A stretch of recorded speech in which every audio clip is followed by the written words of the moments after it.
At our school, there was violence against pupils. The teachers were caning us a lot.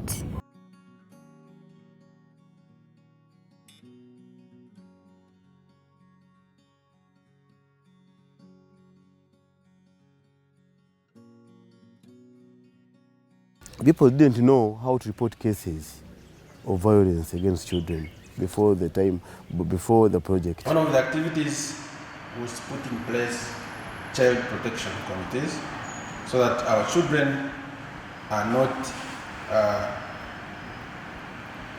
disturbed in those schools, but if they experience disturbance, then the child protection committees can assist us to address those issues.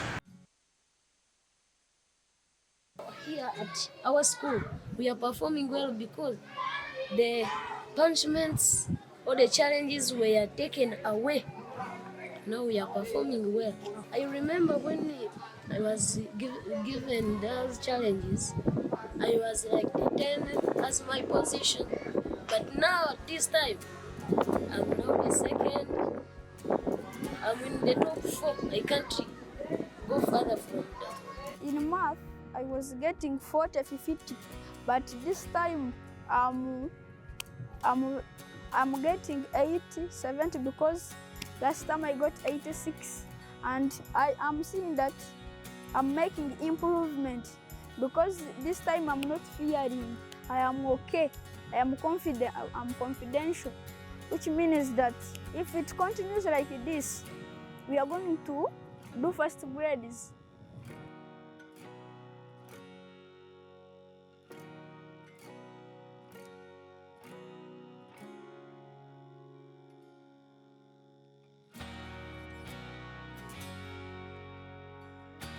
When they produced, when they gave out to the RTRR guidelines, reporting, this RTRR means reporting, tracking, referral, and response guidelines. Now learners know how to report cases of violence. In schools, they had no even clubs. They had no clubs, but when you move around now, they have got clubs about violence against children.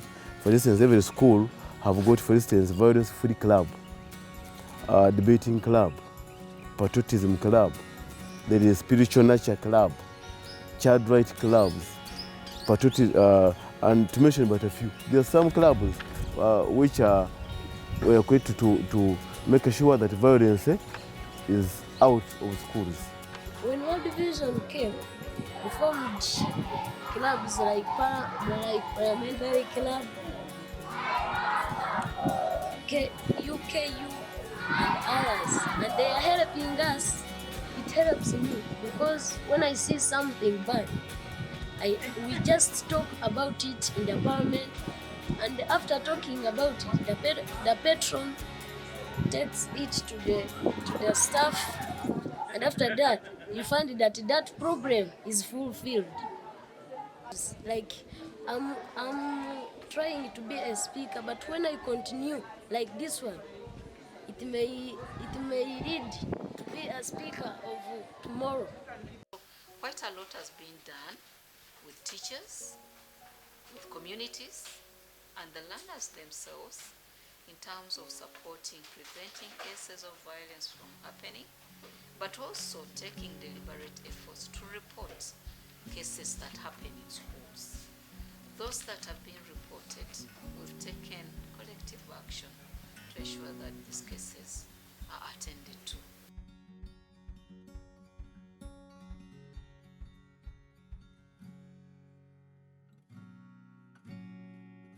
First, we had the pupils, they were not getting lunch at school, but now all pupils, they get lunch at school. There was sort of neglect. Learners didn't get lunch at school. It was a problem before the project. But I want to tell you that most of the schools, in those 4 schools, learners are getting lunch at school. For instance, Council Primary School, there's 99% of learners get lunch, and other people also are coming up. Aware that children, when they reach, girls, when they reach at the age of 15 age, They know that they are able to be married, but now they know what is education. I also thank World Vision for making girls not to marry, because I remember in our villages, parents were forcing their children into marriages, but now at this time it is not common. It is no longer. Today, physical and sexual violence is nowhere because of the sensitization workshops we have been getting from the World Vision organization. The coming of this World Vision has helped in many ways. According to violence here at school, the teachers are not caning us. That is the achievement of the World Vision, which it has did. Above all, the most important thing that the NGOs have done for us is to put in place a child protection system. The child protection system has indicators or the things that we need to find in schools to address violence against children, and this is an area where this project has taken us to the issue of sustainability. In the process of constructing the schools, we had to ensure that there was social and environmental mitigation done within our schools during the time of construction.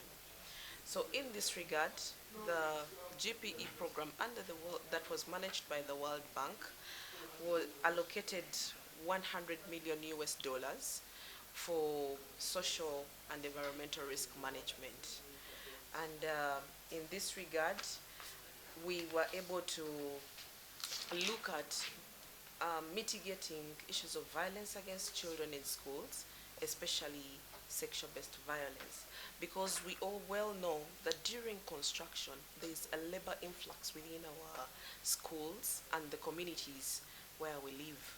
So in this regard, the Ministry of Education and Sports, through the gender unit, had to look at the social aspects so that we reduce on the levels of violence against children in our schools, especially during the time of construction. On behalf of World Vision Uganda, I want to acknowledge the commitment of the Government of Uganda through the Ministry of Education and Sports to ending violence against children in schools. We appreciate the trust vested in World Vision to implement social and environmental risk management in 17 schools spread across 5 project districts in Oyam, Aleppo, Rakai, Mubende and Kasanda. Ending violence against children is core to our work. World Vision has a global campaign. It takes a world to end violence against children.